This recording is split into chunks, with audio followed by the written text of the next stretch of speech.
Hi, I'm Ken Howard, and welcome to the GayTherapyLA podcast. Today, I want to talk about gay men, COVID-19, and avoiding the pitfalls of substances, lethargy, and despair. Let's talk a little bit about identifying and coping with the pitfalls of maladaptive coping. As I continue online therapy and coaching sessions in my practice at GayTherapyLA, as a gay men specialist, therapist, and coach for individuals and couples for over 28 years in 2020, I'm seeing the effects every day of COVID-19 on guys in California, other places in the United States, and even abroad as I provide sessions online to gay male individuals and couples the world over. I hear about the usual challenges they face, but these are wrapped up in the context of the additional stressors related to the medical, social, and economic impacts of COVID. Many months into this pandemic, the adaptation and the coping strategies I hear about are taking on various colors from people who are establishing what I call a temporary new normal in their personal and working lives, and doing relatively well, versus others who are either in crisis or trying to avoid getting into one imminently. So overall, I see three problem areas. One is the relationship to substances, such as recreational drugs, including legal marijuana in a lot of places in the U.S., and alcohol, or even comfort foods that may have minimal nutritional value. Number two is lethargy, as the prolonged pandemic evokes a weariness as the crisis endures. And three, despair, that motivation is sapped and that goals, dreams, aspirations, and desires are set aside in favor of a minimal, day-to-day survivalist coping. So let's look at each of these in turn and some suggestions for their adaptive coping responses to reduce the harm that these can cause. So let's first look at substances. Now, I have long held that unlike some therapists, I'm not a purist when it comes to drugs and alcohol. I do not espouse the somewhat religious-inspired, prohibitionistic, and moralistic view of the American federal government that says that all drugs are all bad for all people in all circumstances. But, while not exactly health food, and certainly not for everyone, there can be a time and place for many so-called illicit drugs that people in general, and gay men in particular, have used for generations the world over. Cocaine, magic mushrooms, MDMA, ecstasy, Molly, LSD, etc. And for many in my observation, the world over, of my client base for many years, there can be a relatively safe occasional use if, and that's if, harm reduction measures are taken. The one that stands out of these as an exception to this is crystal methamphetamine, or crank, Tina, many different nicknames. As liberal as I am about the topics of recreational drugs, I, along with many therapist and physician colleagues, draw the line at that one. And I've written articles on GayTherapyLA.com and had other podcast episodes about gay men and crystal meth recovery, because it is a very long-term, very high magnitude, very enduring problem in the whole party and play subculture, or the chemsex subculture, as it's referred to in the UK and some other countries.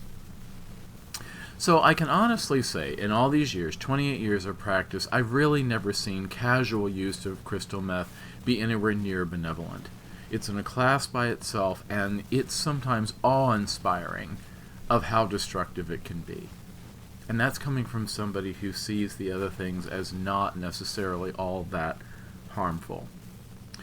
So while the COVID pandemic might pressure some people to use more recreational drugs while stuck at home on public health orders to stay put, the temptation to indulge more is a fraught one.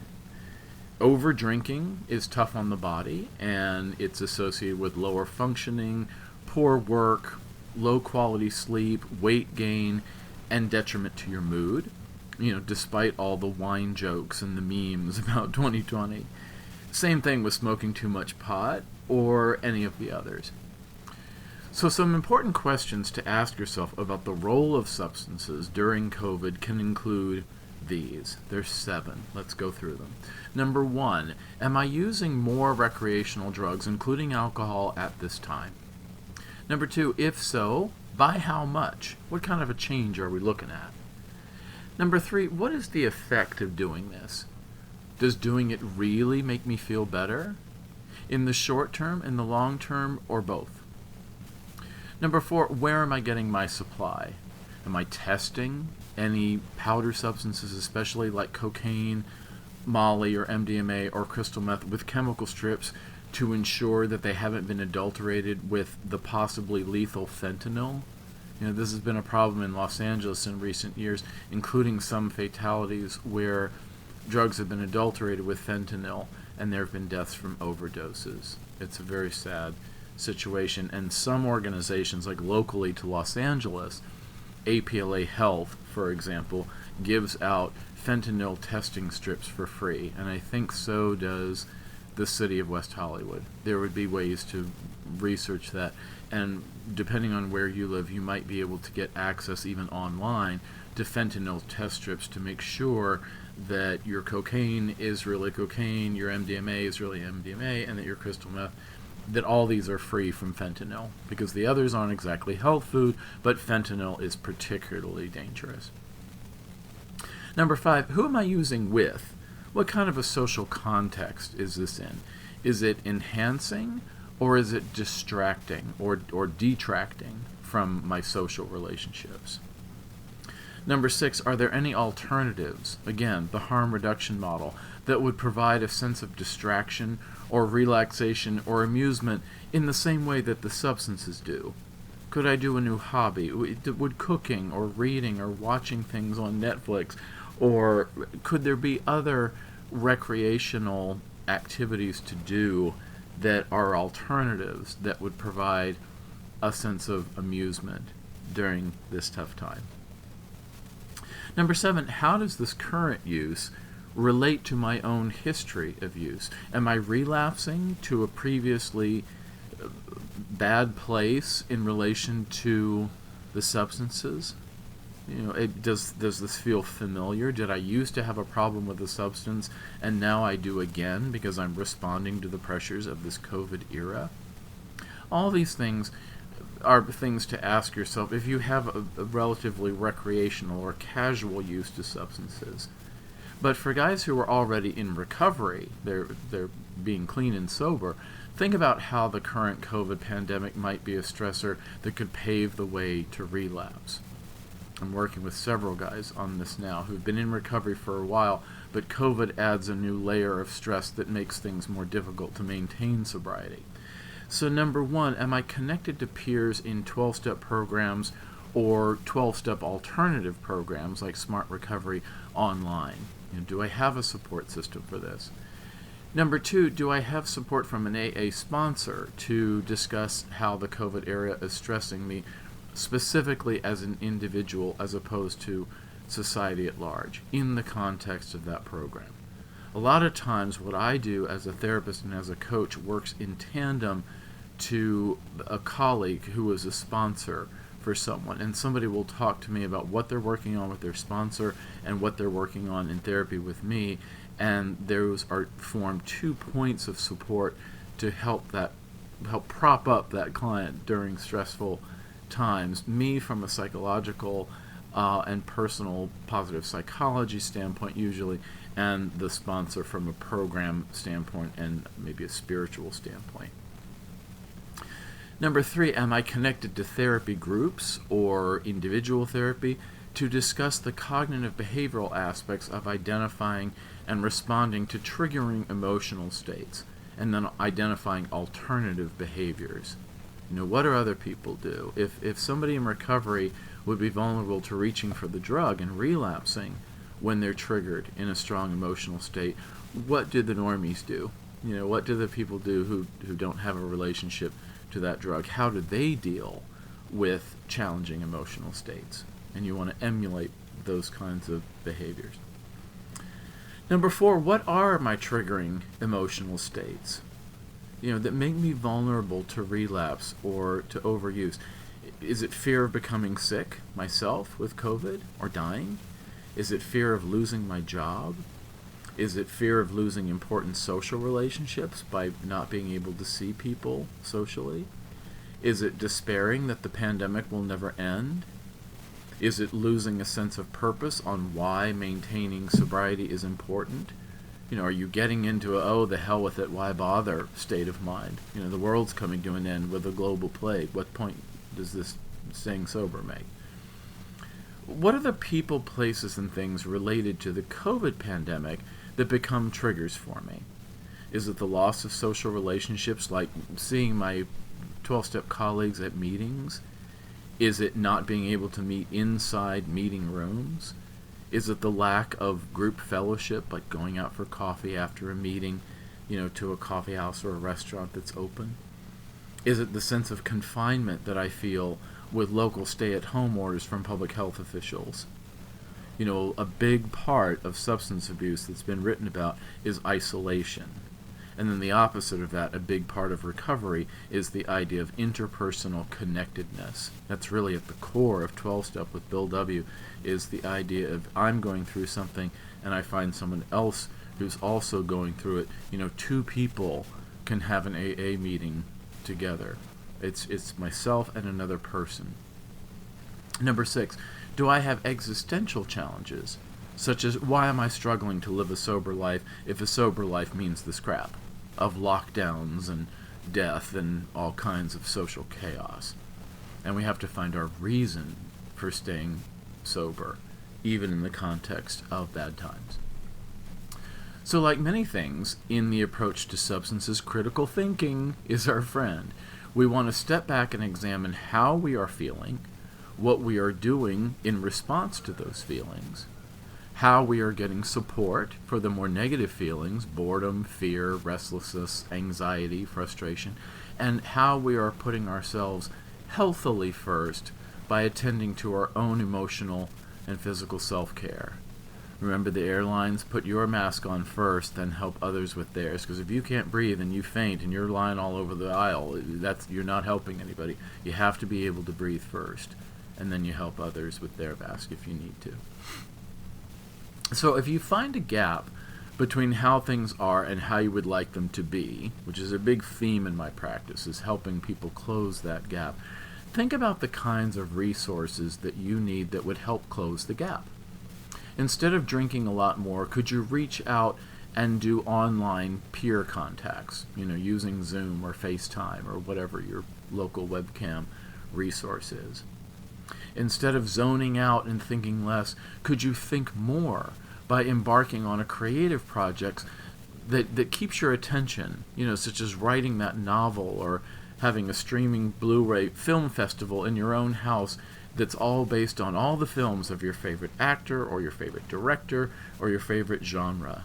Do you become a film expert through this pandemic?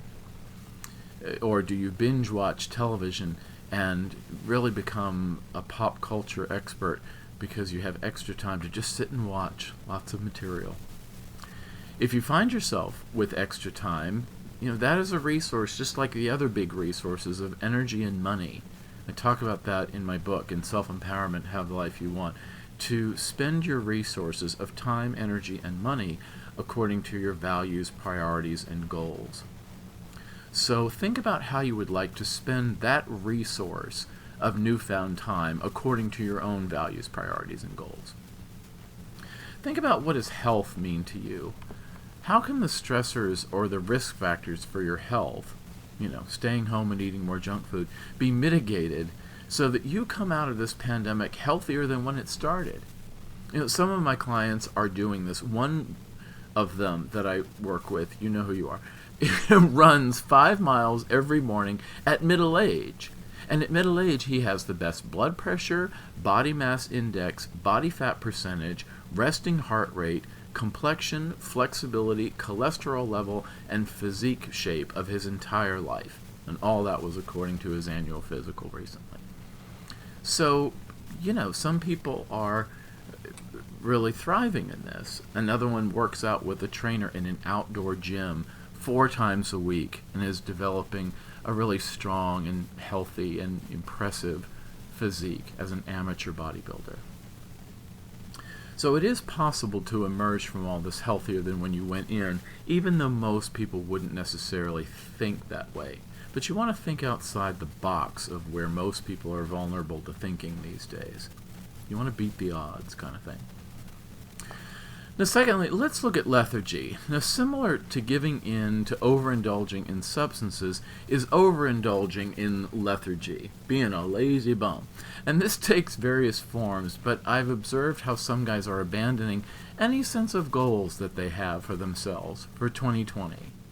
It's like, hey, you remember those New Year's resolutions you had in January? Whatever happened to those, right? But the only things that are cut off to us by COVID are cut off to us. Only those things. What I mean is, don't let COVID take anything away from you that it doesn't already have to. For example, throughout this year, I've been working as a student of the Sexual Health Alliance, a continuing education company in continuing education, to complete the requirements, an online module and projects and group supervision, individual supervision, to become a certified sex therapist. And even though I've been doing gay affirmative sex therapy for a long time, and there's more information about that on my website. If you go to GayTherapyLA.com and look under the therapy tab, sex therapy is one of those tabs, and that's still talk therapy, but it's very specifically about sexual challenges, erectile dysfunction, lack of desire, premature ejaculation, pain in sex, coping with feelings that some kind of behavior is out of control. Remember, there is no sex addiction to trained sex therapists. That's a misnomer. That's not really a diagnosis. But it can, the feelings can be real. The feelings that something's out of control. And then we certainly can work on something like that. Relating to your partner, dealing with sexual infrequency, that's a big topic in couples I work with. And all of that would be right for sex therapy treatment. But, as I kind of check the boxes to get officially that credential, that's been a big part of this year. I've recorded all of the chapters of my due adult, college-age genre novel as a free podcast. It's called The Boy from Yesterday. And that has nothing to do with my psychotherapy practice, but if you've ever watched Outlander on TV, or if you're a fan of Warm Bodies about the zombie, or the Vampire Diaries, if you know any of those American TV shows, it's kind of in that genre about young adults. Riverdale would be another example. But it's called The Boy from Yesterday, and it's about a time traveler from 1890, a guy, who comes to the present day in search of new medicine to bring back to a friend in the past. It's kind of about antibiotics, which were invented in the 1920s. But that story has taken on a new irony in that 2020 has been a time racked by illness, which humbles us that no matter how far medicine has come, nature can always remind us who's boss. I've done additional work on the arrangements for my gay-themed musical play, On the Boulevard, which will hopefully find a producer when theaters open. These creative projects, like my new adult genre novel and the musical, are just fun creative projects I've worked on in spare time over the past, 5 or 6 years. And of course, I've committed to helping individuals and couples in my practice by delivering services online, all week, and occasionally visiting my office just to water the orchids. Those of you who know me locally know my obsession with orchids as decor at my office. So I say all that not to brag, but to give illustration that while life does indeed end for those who have fallen from COVID, very sadly, and far too many tragic numbers, 250,000 Americans, and of course the effect on all of their loved ones, many others survive and have opportunities to thrive if we find them. So any sense of giving up because we can't have normal life now or really for the immediately foreseeable future is a risky outlook to take. We need to do what we must to contain COVID and certainly do a better job of it collectively than we have been, given that current numbers appear all but out of control in the United States, especially in some states. But we must also step back and consider which of our personal goals can we still pursue, either old ones or new ones that we identify for ourselves. Getting anywhere near an outlook of, oh, fuck it, it's COVID, can lock us out of meaningful, productive, fun, and rewarding experiences that are still within the realm of possibility, even without ever even leaving our homes. And sometimes coaching, which I do a lot of, again, online to guys all over the country and the world, can help you identify what those things are. What are your goals? What are your dreams that would still be relevant today? And we work to implement them in what I call the COVID context. And this would apply even to topics like sex and dating. I have a previous episode and also blog article on GayTherapyLA.com on that, about sex during COVID and the harm reduction approach. And I think as a follow-up to that, I would say, since I've recorded that episode, there's been an increase in the numbers and an intensifying of the pandemic, so we might pull back a little bit and be even more conservative about who we're hooking up with, given the context of COVID. Let's look at the third one, of despair. Now, similar to lethargy is despair. It's a huge pitfall, emotionally and cognitively. When we've been dealing with various forms of lockdown, depending where you are, it's been especially strict in Los Angeles County, where I am, and then are told that COVID numbers are still climbing exponentially, as we were earlier this month in November of 2020, that can have a despairing effect that nothing that we collectively do is good enough to address the problem. And this is especially frustrating for gay men because we all in the LGBT community are told that we are not good enough our whole lives, from politicians, media, parents, teachers, coaches, bullying peers, and hearing it again now for different reasons is just not welcome. But as Franklin D. Roosevelt, president in the late 30s and up through the mid-40s in America, said in a speech at the height of the Great Depression, "Let me assert my firm belief that the only thing we have to fear is fear itself." So you have to do the impression because for the entertainment value. But he said that about a disastrous economic state, and we can say it now. Instead of looking around and enumerating the reasons COVID has been disastrous, and they're there even without having to look very hard, that focus doesn't help. What does help is how we individually, every one of us, develop truly adaptive coping measures, which if everyone does that will have an impact on a much larger scale. I wear a mask everywhere outside my home, without fail. I sanitize my hands frequently when I'm out in public with the gel stuff.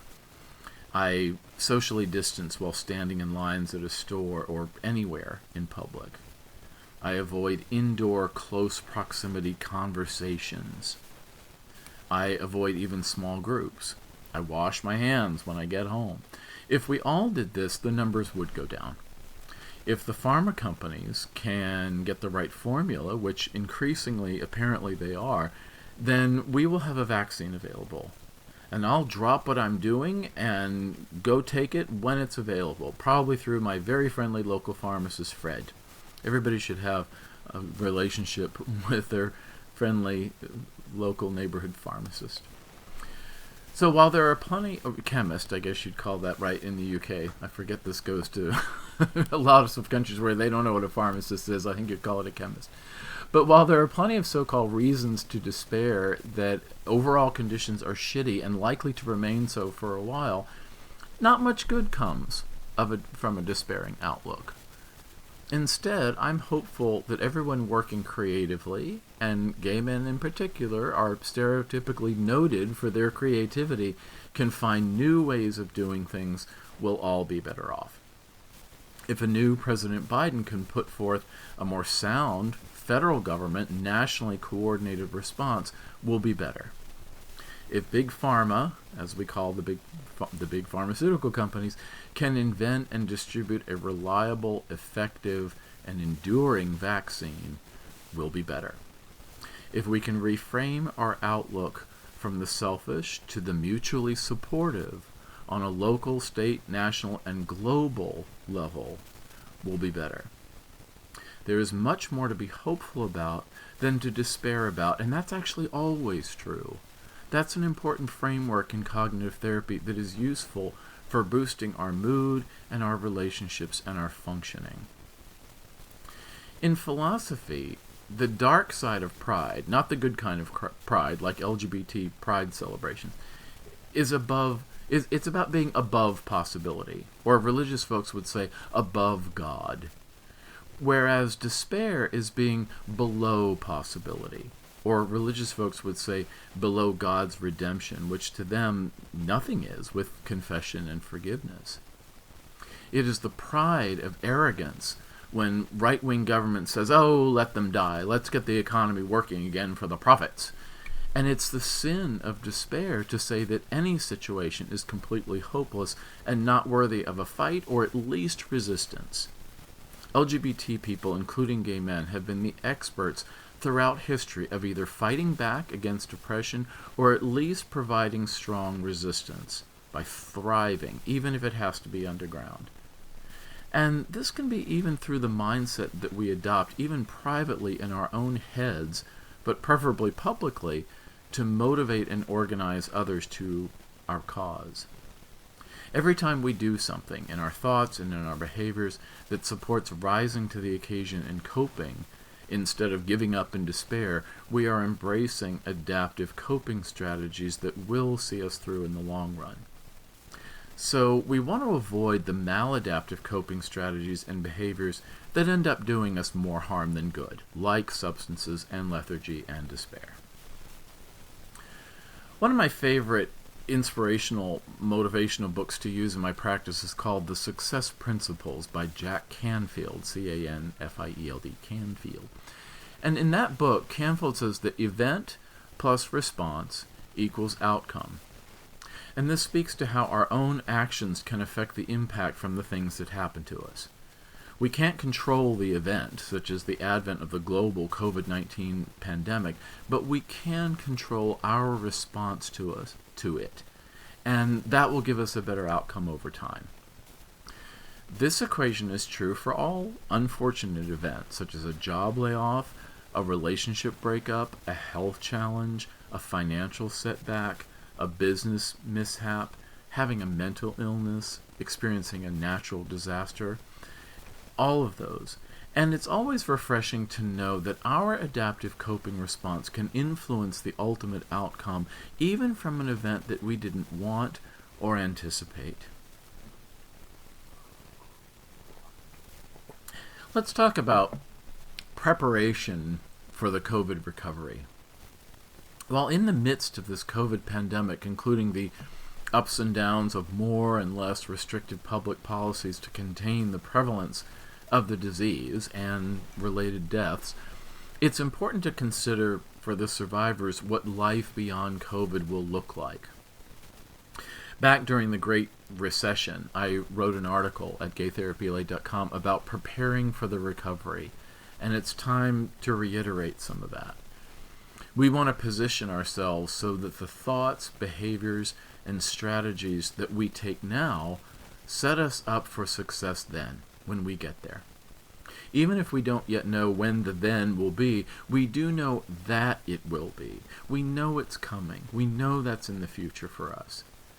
And if progress with improved government policy and pharmacological interventions, such as several vaccine candidates, are successful, that shouldn't be too long from now, perhaps as early as the first quarter or maybe the first half of 2021, at least to see some movement in the right direction. So think about this. What do you want your post-COVID life to look like? Try to imagine it.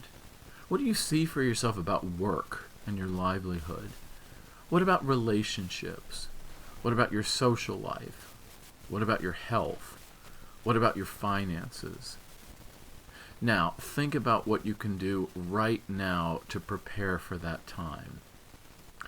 The post-COVID life for all of us, worldwide, will be a combination of what life is like for us as individuals, and as couples, and as families, and as whole communities, neighborhoods, our extended family, state, national, global groups. And the recovery will involve adaptive changes for us as individuals and in the broader society, such as the Civil War in America, World War I, the Great Depression, World War II, the atomic age, the space age, and the internet age all have affected Americans in many social and occupational ways. You know, Downton Abbey on TV did such a poignant job in depicting how World War I changed life for a family in England, for example, in social and political ways. The impact and the aftermath of World War II did a lot to inspire the gay community in the post-war era, especially with the rise of the leather community. The post-war oppression, or the Red Scare of the late 1940s and 1950s, that oppressed the LGBT community in many ways, led to the explosive response by the time of the Stonewall Uprising in 1969. But it's been theorized that much of Stonewall was influenced by the existential angst in the Cold War era, that we weren't going to put up with oppressive crap in our own communities when we could be nuked out of existence at any moment.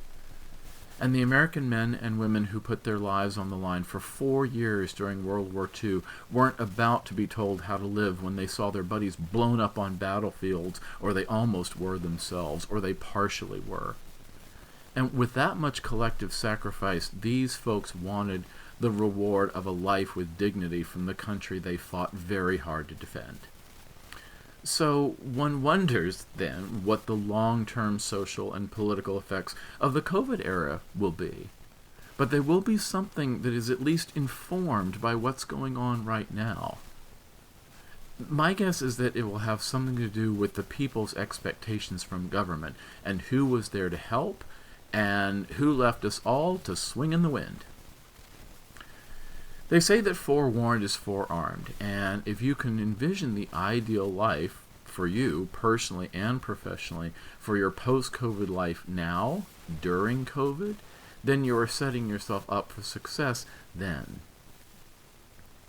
In social work, and I teach at the University of Southern California, USC, in their graduate social work department, an LGBT course, a couples therapy course, we teach the person in environment theory. And that says that no one is an island, but who we are is understood in the context of the time, place, culture, and social situation we are living in. The individual influences the environment, and the environment influences the individual, regardless of what's going on in our intrapsychic makeup and our own individual personality structure. It's the same with COVID.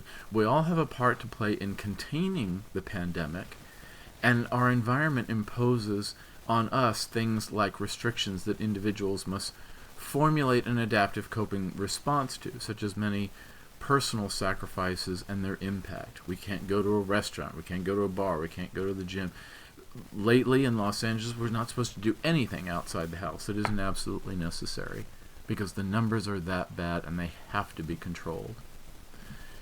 My concern, in part, about the post-COVID era is that we are all going to be so subjectively traumatized by this experience, especially how long it's going on, that it inhibits us from having the life we would have had COVID never happened. We see this often. Someone has been traumatized by another, and they, out of fear, hide from life in an effort to protect themselves.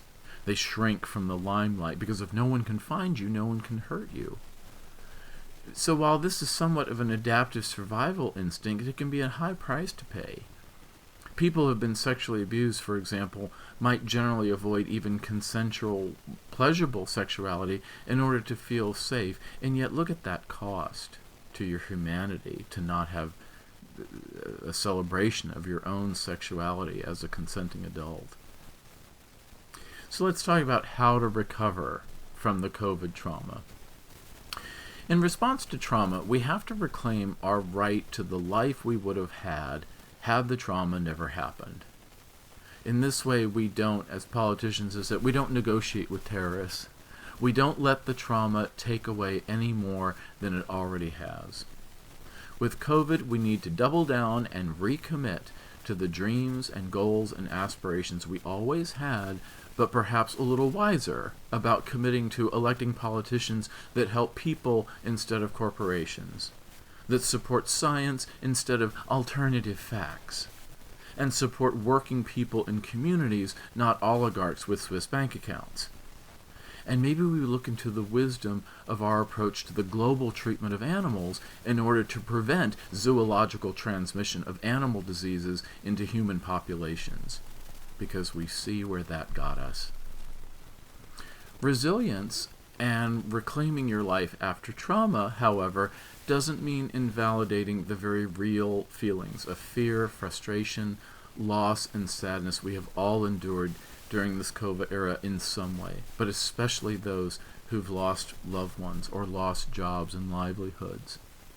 It's important to recognize, acknowledge, validate, and empathize with the suffering all of this has caused real people the world over, whether we know them personally or not. And the people who have survived some of these previously mentioned, the big historical traumas, world wars and stuff, whether they are still living with us as living witnesses or not, they would be able to tell us that while life can have its traumas, whether it's despotic political regimes or wars or natural disasters or pandemics, that life is worth standing up for, investing in, and ultimately enjoying. That's kind of the point. Jack Canfield says that too in the Success Principles, that life is here for us and that life is to be enjoyed.